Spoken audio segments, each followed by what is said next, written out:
Hello Hello. and welcome. I am the host today. So we're here back with another USA Biz Party live. And our topic today is why businesses fail.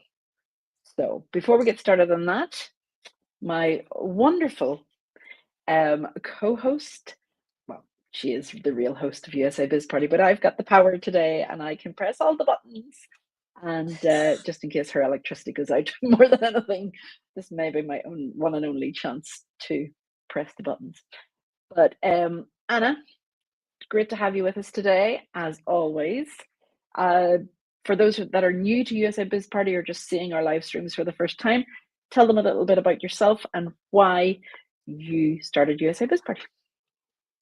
Well, I'm Anna Scheller. I am the CEO, president, whatever you want to call me, owner of Capri Temporary Housing, as well as a real estate investment company. We've been doing USA Biz Party now for, I think, 7 years. I So think so, the yeah. format has changed a lot through, especially in the last year, as people have migrated away from Twitter. So we've gone to this format to reach those people who are no longer on Twitter, but would still like to stay engaged with us. So if you are on LinkedIn, YouTube, or X, please say hello in the comments because we are keeping track of those as well. Now, if you are new to USA Biz Party and you think that this is an interesting topic and you would like to get more, please be sure to subscribe to the channel on YouTube and click the little bell to make sure you get notifications when we go live again, because this series, we're doing actually a series on business failure. Now, that may sound a little negative, but the truth of the matter is, if we're aware of the ways of the pitfalls that go with a small business, then we can start to reach out for help when we see these things happening so that our business can thrive. And as we're talking about some of these things, I'm going to be sharing some of my personal experience with this because, to be honest, as I was looking over everything, I realized I have had every one of those problems that we're going to be talking about. So this week we're going to be talking about, yes, I think So Tom is. He's there. He looks like he's ready to come on he's screen. here. Today we're going to Okay. be talking We will. about the importance of, oh, I'm sorry. Oh no, I just wanted to bring Tom on screen. So Okay. you continue, Anna. Tom has just joined us in the end party. Awesome. Yay. So today we're going to be talking about the importance of financial planning for success and those pitfalls that happen when we don't adequately plan financially. Then next week we'll be talking about the importance of sound business operations and management. And then last but not least, we will discuss about market research and understanding your core client and also understanding your competition. Although I will say, personally, you need to be very careful not to focus on your competition because you don't want them to be your measuring rod. You want to be the measuring rod of what you've deemed as success, not what they. But competition can be a very important measure of. Well, you can learn a lot from your competition. How about that? Let's talk about it that way. So, Tom, welcome to USA Biz Party. Howdy. Am I? We hear you. You are That's what I live and thought. we can hear I was you. looking for my microphone button. We can hear you, we can see you, and So we're I'll very be glad that happy you could join to. us again. I'll be happy to contribute what I can today. My financial plan is, if I have money in the bank account, I spend it. It's a simple plan. It screws me up constantly, but I'd be bored if I did anything different. I should caution you, and Anna, you know this about me. I never get sick. I mean, emphasis on never get sick. I'm Very sick. much so. Oh Oh no. dear. Where this came No. from. But that's happening. But you also probably know, because you're close enough to me geographically, we're having a real windy day. We've got Oof. gusts up here over 50 miles an hour. And so Likewise. I lost count at 7. I've lost my power numerous times. And typically it's a quick blink out and back on. But I lose my Wi-Fi, I lose my computer, I lose my, everything goes down and I have to reboot and bring everything back up. So if I suddenly vanish, I assure you, it will have nothing to do with anything anybody said. Well, And that's likewise the reason here. why, yeah, that's the reason why I am hosting today, Tom, in case Anna's Wi-Fi goes out and her electricity goes. She is currently connected via her mobile phone, I am. sharing signal to her laptop. So I'm hoping that will stick around. We'll see. If all else fails, Yes. Well, I'll still be go here, ahead. hopefully. Yes. Yes.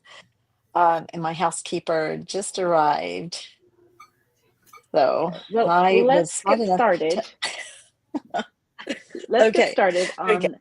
because you said, Anna, we're talking this week about inadequate financial planning. So that includes a wide range of things. Most, like everything else, money makes the world go round. But let's talk about how businesses can have financial planning and be able to buffer anything that may come up as life throws at us, as we saw 5 years ago when COVID hit and everyone was scuttering around. And one of the main things, sorry, Anna, what would one of the main things be that you would say you definitely need to focus down on as a business when it comes to financial planning? And Tom, also jump in whenever you feel, oh, she did it. She made me this. Yes. Okay, that's what she's been waiting to do, by the way. Friends, anybody that's watching us live, she deliberately did. She's been waiting to have the control buttons. But getting back to the importance of financial planning, we're going to pretty much cover just about 3 topics. There are probably more, but these are probably the most essential topics when it comes to having good financial planning. And one is that you need to have a cash flow management system. I will tell you that for many, many years, everything went into one bank account. And the problem with that is, unless I was tracking on paper, which my husband is extremely good at that he loves to sit down every payday and he likes to figure out where all his money goes. He gets the money out of the bank. He puts everything in an envelope. For example, recently we bought a new refrigerator. We had to buy a new refrigerator. And he walks over to me and he goes, oh, here's an envelope with money I've been saving for a new refrigerator. And I was like, wonderful. Thank you so much. The thing when we're an entrepreneur is we can get into the mindset that if the money's there, I can spend it. And nothing against Tom. I understand the situation where if the money's there, I need to spend it. But so I have migrated to a management system where I actually once a week, now I don't do this every day. Thankfully, I've gotten to where I don't have to, constantly watch the funds. But once a week, I sit down and I look at the money that has come in. And actually, I have one checking account that is specifically called my revenue account. That's where all of our funds come in. Anything that comes into the company goes into that checking account. So I'm not having to look through another checking account to try to find where all of those deposits are. So I actually have a separate checking account. And I highly recommend that you at least keep your revenue, your expense account, and a savings account all separate. Don't use one for the other. It helps with the discipline. And you can, just as an aside, check with your bank to see what is the lowest or the most economical one for you. So my revenue account has a minimum balance of $500. So I just make sure every month there's a minimum in there of $500. So I do not have to pay the service charge for going below that balance. And because I don't get an excessive number of deposits, like I'm not getting more than 100 deposits in a month, that works well for that specific account. So all of the money goes in there. Then I I have a spreadsheet that I look at, and I have percentages for the different kinds of expenses I have. So in my company, I have furniture expense. I have rent expense. So that's what I pay to the properties in order to rent their apartments. I have account that's just an owner's compensation, because as the owner of my company, I can't draw a salary or wages based on the way my company is structured. So we just set aside a portion, and it's not even, I don't even think I have like 3% of the revenue that comes in. Everybody has to be different. I can survive on that because I have a spouse that works. So but you have to decide how much, and I would have that set aside so that you know that that's money you can draw on for yourself. And then if you have a payroll, I would honestly say you need a separate payroll account, because that's also going to help you track money going in and out for your payroll. And I have these percentages. And so when the money comes in once a week, which is actually today is Tuesday. So today I will sit down and I will look at what the money's come in. I will put it into my spreadsheet, and my magical spreadsheet will automatically tell me how much of that money needs to go toward what account. I did not have that system for a long time. And so there were times when, especially when you have multiple people, like using credit cards and the like, that there were times I would look at the account and thought, holy smoly, what happened to my money? And I'm sure I am not the only person that that's ever happened to. I work with advisors who have helped me build this, I call it a revenue distribution system. And since we've been using it, I'll be honest with you, I have no money concerns. I know exactly where my money's going. I know how much money I have for this. I know how much money I need to make sure is available for upcoming expenses.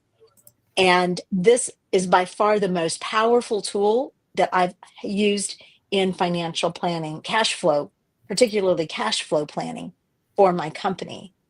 The challenge is so many times we're operating on everything going into one bank account. And so it's it's more challenging, I should say, to manage your funds that way, because let's say you have $50,000 in there, and that looks like a lot of money. But at the end of, or even by the middle of the month, you have more month left than money, because you're not planning your cash flow out. So that's what's worked for me.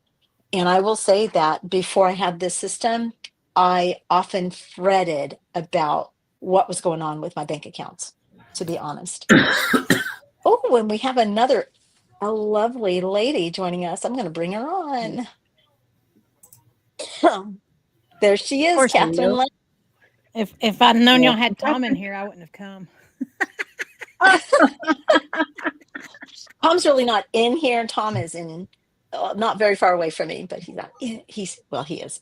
We're just glad to have you both. Thank you for joining us. And we're talking about we're talking about the primary causes of business. Yeah, we're talking about cash flow, because probably what sets most companies under, particularly entrepreneurial companies, is not having enough money or not managing the money coming in adequately to meet all of your expenses, so that you don't have more month than money by, let's say, the 15th.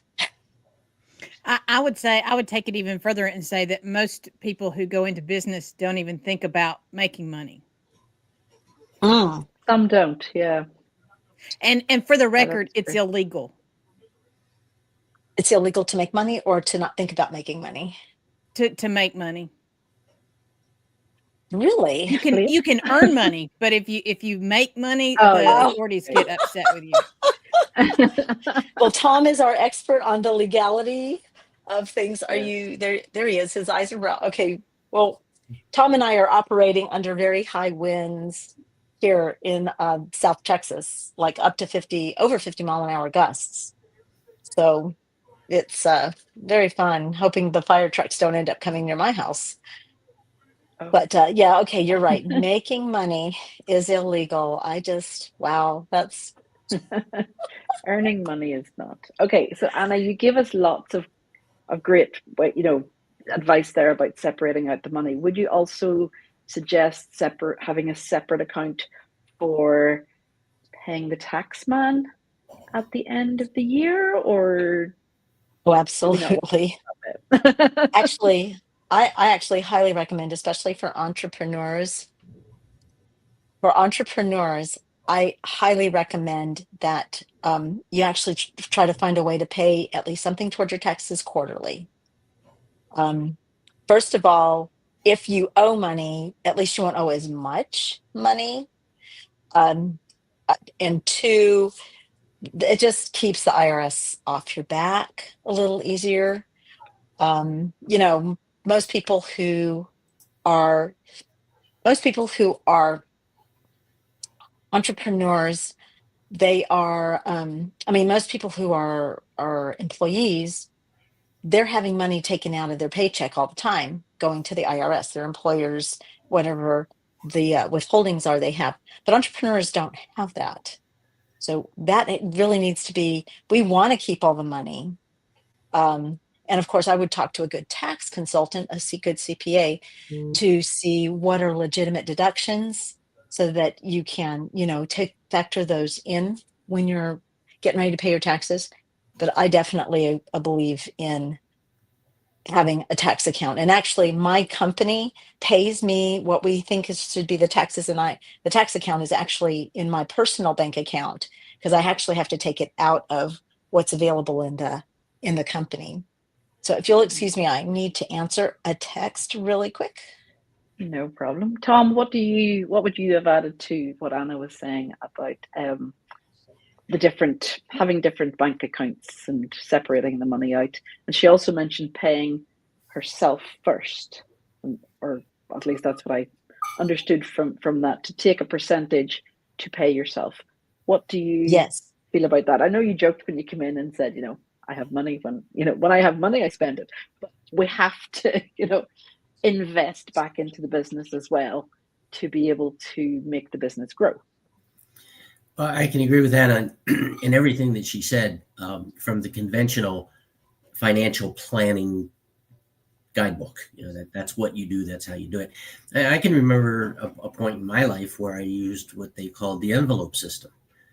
And I had an envelope. Catherine knows what I'm talking about. And I had an envelope. I know what you're talking about. Mortgage payment, car, all the things I'd spend money on. And when money came Dave in, is a great advocate each of that. envelope got its percentage. It was all planned out by percentage. And then when that expense arose, you went to that envelope and usually hoped there was enough in it to cover whatever was going on. Now, things like rent or mortgage, that's a monthly thing. You know what that's going to be. You know exactly how much to put aside. But when you start your own business as an entrepreneur, your income becomes very irregular. And even if you follow the, what's his name, Dave Ramsey approach. Dave Ramsey. I like his program. I think it's it has a lot of merit to it. His snowball effect thing, I've used that myself in the past, to whittle down your debt when you've gotten it out of control. I mean, all these things are good to do. But at some point, you reach a pragmatic level and you say, well, if it isn't there, what are my options? And that's when things get a little more tense. And so I've always taken the view that if there's not enough money at the end of the month, you have two choices. You limit your expenses, you make more money. Ideally, you do both. And so depending on where you are in your financial plan of things, determines pretty much whether you can use an envelope system or add a system of multiple accounts. I mean, the thought of me having an extra $500 in an account just sitting there, it's like, oh my God, that'll never happen. But then again, I would have a holiday plan with it. I mean, I'm at a different point than I was, shall we say, pre-divorce, when everything was planned out. And so, that's what I say. It's an individual sort of thing. There's a pragmatic level that you have to apply on what you can do with this. And for some younger generation, even today, so many of them are continuing to live with their parents. Why? Because they can't make enough money with an art history major. They have education loans they have to pay back, and they can't make rent. So they live with mom and dad. which has its pros and cons, but nonetheless, we see these shifts in the societal norms of things.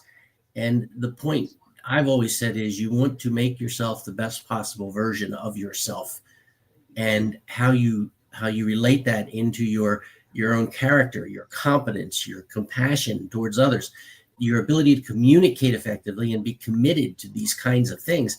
I mean, that's my 5 metric. You all know this because of the book, but those are my 5 metrics. And so if you work on those 5 things, it's amazing how all the other stuff starts to take care of itself. But I just can't ignore that pragmatic level. Sometimes it just ain't there. Well, and I can appreciate that, so still there has to be, some form of cash flow management, so that, I mean, I'll be honest with you. I've known some of Tom's challenges over the last couple of years, particularly since COVID, and here he still is. So obviously he's got some kind of cash flow management system that is, keeping him in his apartment. And, I will say that Tom is a very persistent man, and I'm so thankful that he's still here and he's starting to do well. Catherine. Yes, I was going to say that I am a firm believer of keeping it simple. I was raised, no, I wasn't raised, because my mom believed that you could make more money. She thought she was the government and she could just print all she wanted. And you can't. Just trust me on that. But my great aunt was an envelope lady, and she taught my husband and I the envelope, it was great at the time. But now I wanted it to be even more simple. I don't want to have to figure out the percentages. And I love my husband, but if I told him he had to figure out a percentage of each element to put into an envelope, he would divorce me, and it might make my finances easier, but it wouldn't be nearly as much fun. So we do it a quarter. A quarter goes to whoever earned the money. A quarter goes to the home. A quarter goes to savings, which also includes paying the taxes, and a quarter goes to tithes and offerings.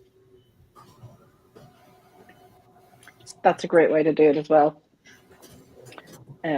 Especially if you've reached a point where the house is almost paid off, or you don't have as much of an outgoing. Some people are lucky enough to own their houses outright, even from whatever age, because of working hard, earning lots of money, inheriting it, whatever the circumstances may be. Some people don't have a major expense every month with a rent or mortgage, and that some people can see that as extra revenue, But so here with us today, so we have Anna, who has a husband who works.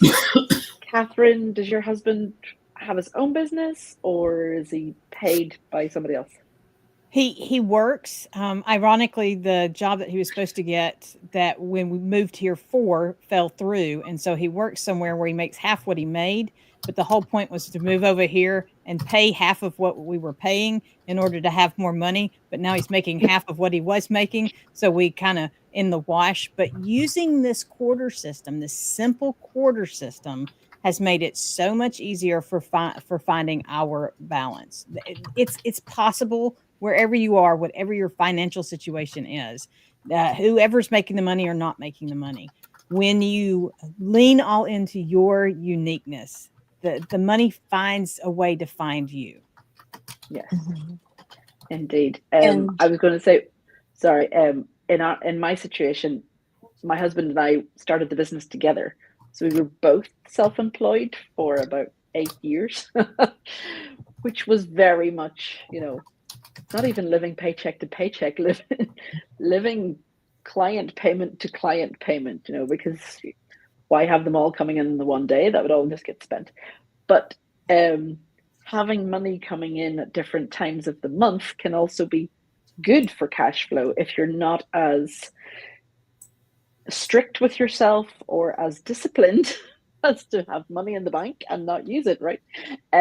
Because I, like Tom, would have just spent that $500 that Anna has at the end of each month left in her bank account because, it's better to have a holiday and pay the fine. But that's just me. But now that my husband is employed as well as still in the business, we have that safety net. And that can be something that for entrepreneurs, it can be a blessing and a curse because there is money coming that will cover the major bills. So you might not put the same effort into the business to gain more clients. Who wants to weigh in on that one?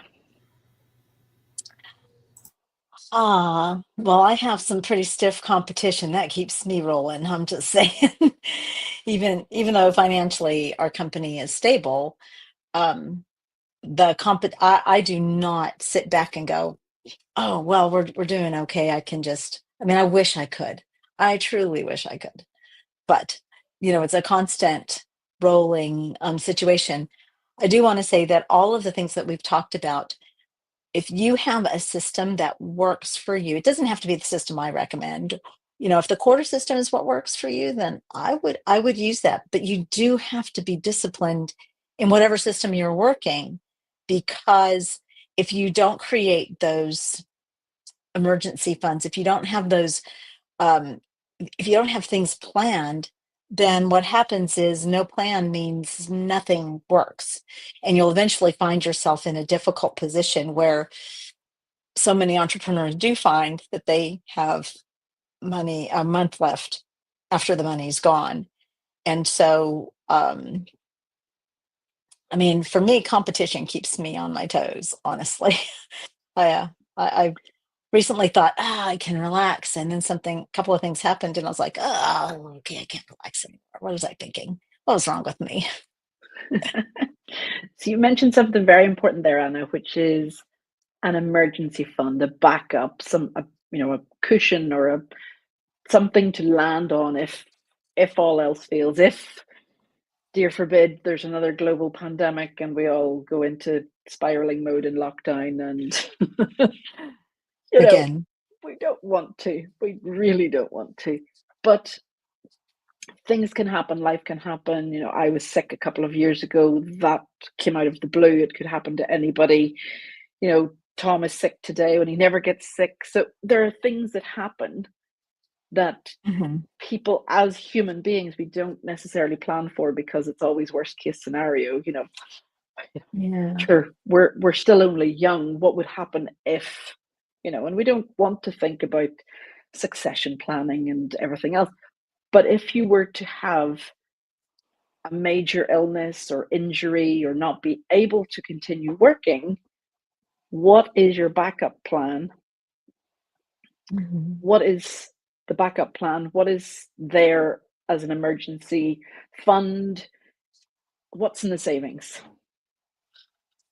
I'll actually let Tom or Catherine initiate that conversation. I have thoughts, but They're both on mute. They muted themselves. they're not coming back on, are they? Hmm. I'll jump in, because I will tell you, after fighting with the insurance company for 4 years, we were left broken, and not just financially broken, but mentally broken, even really physically broken, because what we had, we could no longer have. And I have learned that it is okay to not be able to meet all your obligations in the world. Don't add more stress to yourself trying to fix what you can't fix right then. Focus on what you can fix, and let people be honest with people about what you can't fix. Don't make excuses. Don't try to promise things that you can't promise. Be open, be honest, be raw and real. And one step at a time, you will begin to create that cushion that you need for the next time. I absolutely believe in that. And here's why. If you're beating yourself up because things did not go the way you planned, what's going to happen is you're going to spiral lower and lower and lower. And what's I don't know how to explain that. I'm using my hands. I'm Italian. Forgive me. When you're going down this steep, it's really difficult to dig your way out.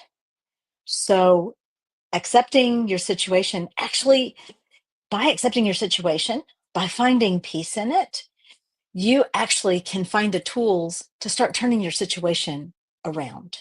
I think that's one of the things I love about Tom is I know he's had, a couple of rough years, but he's still standing. He's still working. He's still, in there and doing, a whole lot better than he was 3-5 years ago. So I firmly believe that shoulds should be eliminated. Okay, should be eliminated from our vocabulary. And the reason is because when we start to create these expectations on ourselves or on others, it creates a negative vibe that holds us back and keeps us from being effective in finding solutions. So I thoroughly agree with that, Catherine, because you may be watching this show today. By the way, thank you if you're watching the replays. We really appreciate you being with us today as well. But maybe you're in a situation similar to Catherine's. You're like, I don't know if I even want to listen to these people because I feel like a business failure. I can't meet my obligations. I'm struggling. I'm hurting financially. You're not alone. All of us either have been there or are there. And if you'll simply accept the situation that you're in, whether or not you have those emergency funds, whether or not you have them, you can start to turn your situation around. And you know what? A lot of people are out there and willing to help you. You'd be surprised when you reach out for help, how many people are willing to help you. Because Tom? and then you can Oh, sorry. go. Yeah, go ahead. Sorry. Nope. I want to hear from somebody else. I'll go on a rant, and I don't want to do that. Catherine, don't tell the other participants, but I think Anna just offered to loan us money. I think that's what I heard. I heard that too, and I will agree with you because when two agree, we have more power. That's true. That's true. When two agree, it is the truth. Now you don't. I agree too. So that's three of us now. There's three of us. Three of us. Okay. A three-cord strand is not easily broken. So yes, I've we heard that. will, Anna. We expect the checks. I'll loan you my right. love and my caring. You need a plan of some sort, and You of course do. our plans don't always work out right. I love it's a bit of a paraphrase from Psalms, but when the Bible even says God, man plans, God laughs. Again, that's a paraphrase. It doesn't really say that exactly, but my point is simply this. I have a cartoon I've used in my leadership development classes because it's so apt. It's a Dilbert one, and Wally comes into the meeting and he says, I was gonna get a bunch of things done this week, but I couldn't because every time I tried to do something, there was something else I had to do first. And Dilbert in the next frame says, well, why don't you make yourself a list? And in the last panel, Wally says, great idea. Got a pencil? It doesn't matter what you're trying to do. There's always something else that has to happen first. And I think most of you are aware of a little situation I've been battling with for months now. I still have a storage unit up in Denver where I lived for 20 years up there. And I went up there with the intent of getting it emptied. And long story, I won't tell the details, but I got screwed over by the mover that was supposed to help me get out of that. And I ended up with him taking three $300 partial dollar payments for a $700 moving bill. And then trying to take the $700 after he figured out why his system was broken. And I'm stranded in Denver. I'm up there and I'm like, well, I need to get this unit empty and I can't. So I had no choice but to drive home until I realized because he'd taken all the money out of my debit card, I don't use credit cards, I was literally stranded. I couldn't even buy gas. I didn't even have gas money to drive home from there. And so to this day, I still have this unit with some stuff still in it, and I'm paying the full monthly rent on it. And you say, well, that's an easy solution. Clean it out. Okay. when I gather the funds that aren't already assigned to other things according to my plan, to drive up there or fly up there, to rent a U-Haul, to pay somebody to help load the U-Haul, to drive it back. And so I just share that little story with you because we all get caught with this. It really doesn't matter what you plan to do. That's why I say I overlay this pragmatism to it, because without that, it would drive me crazy. It's like, okay, you can only, and I hate these tautologies, but you can only do what you can do. And so I'm trying to figure out a way to get up there, get that stuff out of there and stop paying that. And if you do it on a financial basis, this was so interesting, Anna, when you talk about the financial analysis and things that you do, given what that unit cost me and given what this trip will cost me to go empty it, I will completely recover that cost in 4 months. But that's not the point. I need the cash now to get up there and so paying it back in 4 months, that doesn't help me at all. And so these are the kind of things you have to think about whenever you're trying to make a financial plan. There always seems to be something else you have to do first.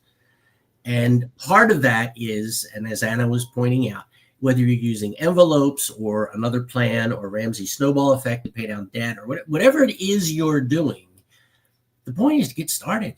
Just start working on that. Yeah, definitely. You need to, there's so many times that we can say, oh, I wish I had X, whether it was more money and better car, take more holidays, bigger house. But in order to get there, we have to put in the effort, but we have to take that first step in order to do that. Mm-hmm. So whether that's, in some people's cases, it could be stopping paying for things that they don't really need. So Tom mentioned about young people living at home with their parents and they've been told, stop eating avocado toast and you'll have enough money to buy a house. Not going to happen. The amount that houses have gone up and the amount that wages have gone up is not the same. So not going to happen. Just keep eating your avocado toast and have a little bit of happiness in your life. But there are other things that we can do. And I see it a lot in small businesses that they're paying for services that they don't need to pay for. And every month they're paying for triple the amount of hosting that they need when their site is really small. Or they're paying for lots of different things. I could name a whole lot of things, but I don't want to, make anybody feel uncomfortable because I know we're live on YouTube and I do have YouTube Premium. You pay for these things to make life easier because then, the amount of time you waste watching ads, it's a lot. But there are other things that are unnecessary to pay for when you can use the minimum service. So if you're paying for an email marketing platform and you only have 50 or less than 500 email contact details, you don't need to be paying for it. That is a service that you can wait until you have more and more and more in the system or coming into the system and then gradually start paying up more. Those are things that you could take back and it may only be $20 a month here and $10 a month there and $40 a month there. That soon adds up to potentially hundreds of dollars each month that could be used. And as Tom said, he's paying for a storage unit that once he stops paying for it, it'll only be 4 months before he recoups the money that'll take him to clear it out and do everything else. But having the money in the first place, it's a catch-22. You need to have the money in the first place to be able to go and do that, to be able, and as Tom said, he doesn't use credit cards by choice. So he doesn't want to get into debt. I presume he's gone through the Dave Ramsey process because he talks about not using credit cards. Other people may go, just put it on the credit card and I'll deal with it later. Well, later might not come. And if we don't have that plan and that budget in place to go, okay, this month on takeout coffees, I'm only going to have $20 set aside. That's maybe what, I don't drink takeout coffee. That's maybe what, 4 coffees, 3 coffees, depending on maximum 4. Depends on where you live as well. Okay. It may be less in New York. It may be more in Minnesota. I don't know. Okay. Just naming the only places in the States that I know. Is it obvious? I'm joking, guys. I'm joking. But Texas. do you really need to go? Do you really need to go to that conference 3 states over? Do you need to fly there? Do you need to drive there? Are these things essential? Are they just, well, I'll see all my friends and be able to catch up and have, a bit of chit chat, or are they actually going to make you money? These things you have to take into consideration too.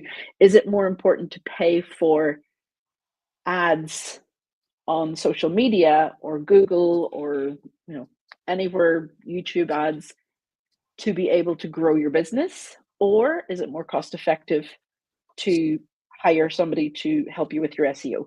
These things, there are business expenses that are necessity and others that are a luxury.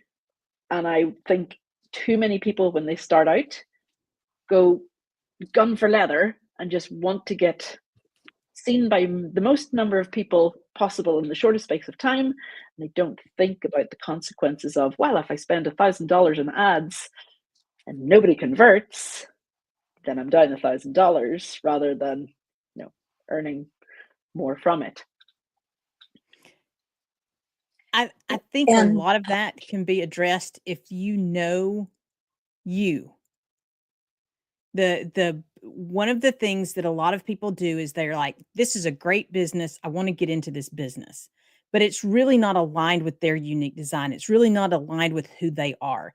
It is just, hey, this is a great idea. Somebody told me I should do it. Right? They, just like you said, the should. And if you stop long enough to look at, is it aligned, you'll eliminate a lot of stuff. And going to your the YouTube example, just because you can doesn't mean it's the right choice for you right now. Just because it might save you the ads, and yes, you waste a lot of time on ads, but could you hit mute during the ad and do something productive? Could you use that 1 minute to work on an email, to work on an image for your next post? So there are ways around the inconveniences until you get the income to eliminate them. Well, and it takes time and thought and analysis. And that's something that a lot of entrepreneurs, and I'm guilty of it too, I actually have to make the time. I have to force myself to make time to analyze, what am I doing? How am I spending my money? The reason I love this system that my advisors have created for me is because it forces me to set aside time to look at what I'm actually doing with my money, what is actually happening with my money. And you really do need a good accounting software for that. QuickBooks is pretty entrepreneur friendly. They're not paying me. They're not a sponsor of this program, but you need a good accounting system so that you can track the two important parts of your business. One is your balance sheet, and the other is your profit and loss. I think too, when we look at profit and loss, everybody goes, oh, wow, that's got money in the bank. No, it doesn't mean you have money in the bank. That's why you need the balance sheet, because the balance sheet tells you how much money you actually have available to you, how much debt you're holding, so that you can get a full picture of your finances, because your finances isn't just about money in and money out. It's about the whole part of you and your business together. And I've diverted some from what Catherine was saying, but getting back to what Catherine was saying, sometimes a lot of us somebody says, oh my gosh, you're really good at that, you should turn it into a business. That doesn't always mean that's a great idea. And I love the fact that we have to have delayed gratification when we're in business. That's a part of the whole discipline piece. You must have delayed gratification, because, did I say something wrong, Catherine?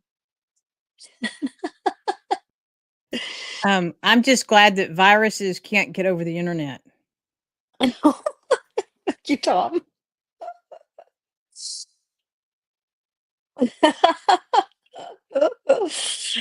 Um, but Catherine, Catherine talked a little bit, or she pointed to the fact that we have to have delayed gratification. And one of the things that also affects our financial situation, of course, is having a budget.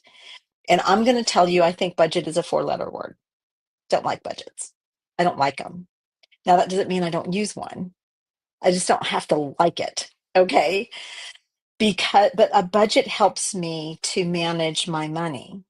So if you're on the quarter system, then she's still operating on a budget. Tom, regardless of how much money he has, he's operating on a budget. Is your budget planned?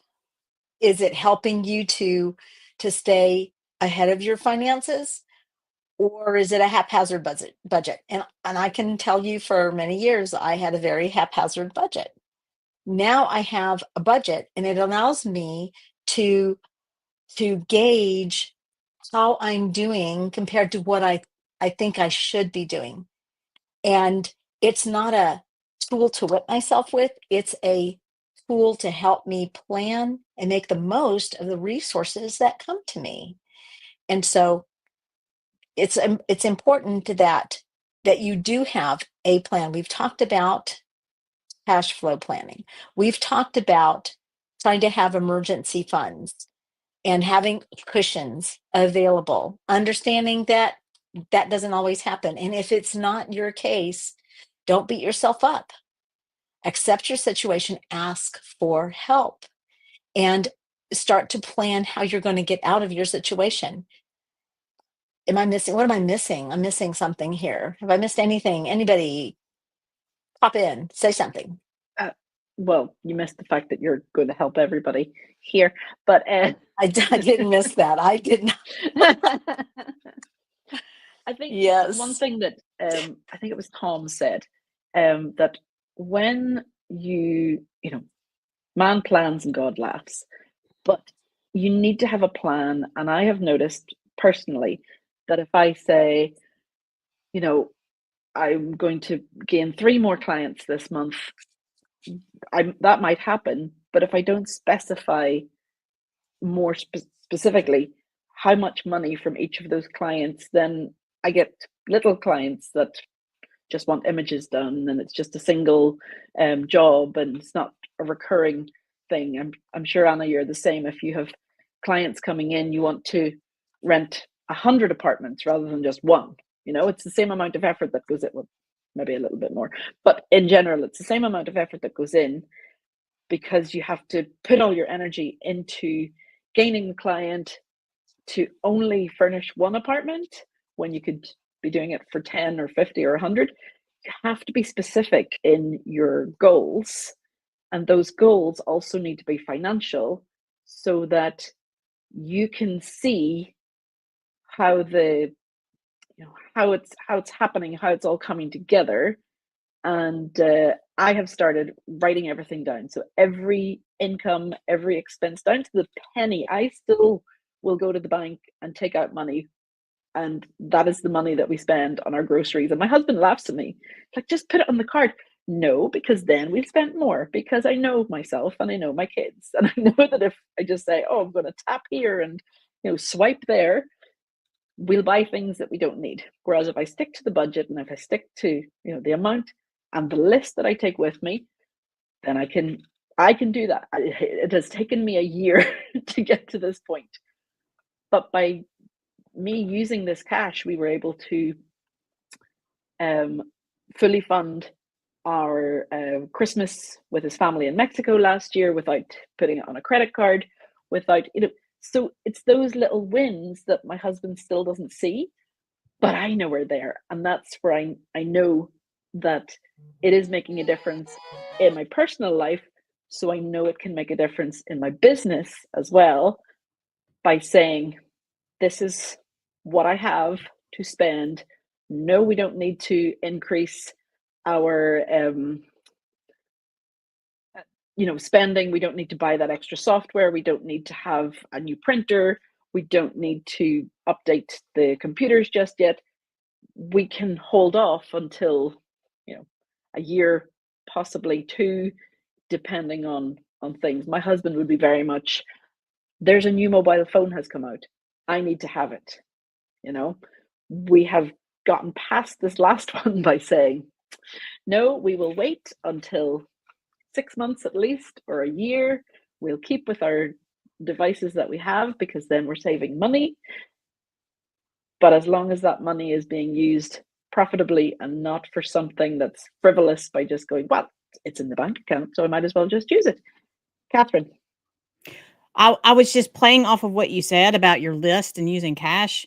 And I actually create a shopping list and I go in and look, because you can do that now because everybody can shop online. You can go in and you can set, this is how much it's all going to cost. And then when you get to the bottom, my goal when I go in the grocery store is to beat that bottom line. So if you're a very competitive person, you can set those goals in your business and say, okay, how can I do this with the least amount of money? You know, how can I create my email list using the least amount of resources? You know, and you'll get really creative and ask people for, sometimes you'll use a free month. Sometimes they'll have a code that you can use.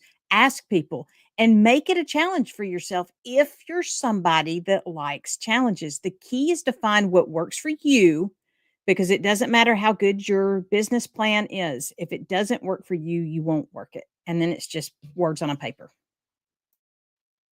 Agreed. And you said something earlier too about, people start businesses that maybe aren't aligned with them. But I think, and Anna touched on it as well, sometimes people start businesses that don't need to be started.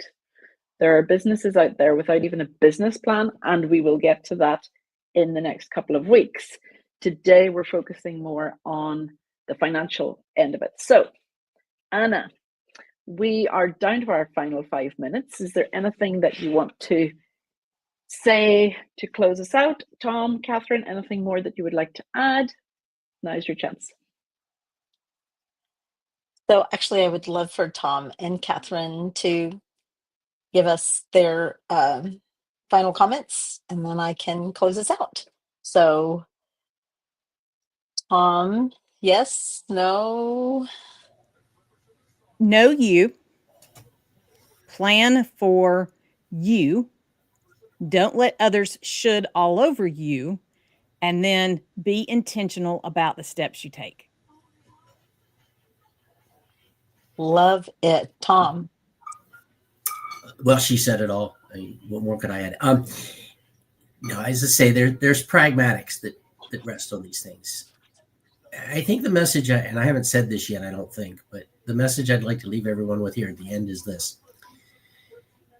Your financial plan and your life direction is based far more on your belief structure about things and the decisions you make. Stephen Covey is famous for saying many things, but one of them is that you're not a victim of your circumstances, you're a victim of your choices. You are where you are today because of your choices. And with that in mind, if you believe you'll never be rich, guess what? I will guarantee you right here and now, you will never be rich.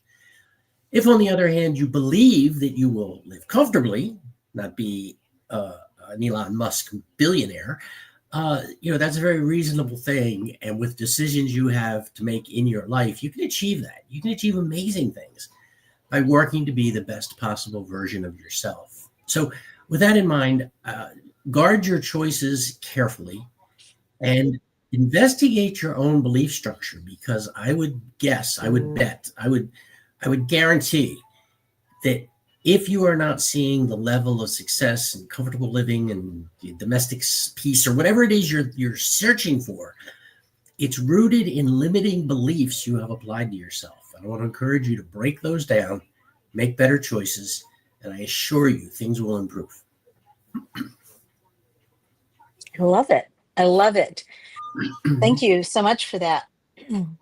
It's really important. I love how Catherine said we need to be intentional.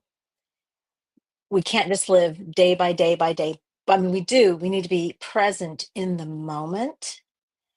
And yet we also need to be intentional And I would encourage you, just like Tom, that it takes time to discover what those limiting beliefs are. But if you start to break those, you can begin to see breakthrough in your life. Your finances are actually a reflection of choices that you're making. And if you don't like the way your finances are today, then you have the privilege and freedom and the power to make different choices.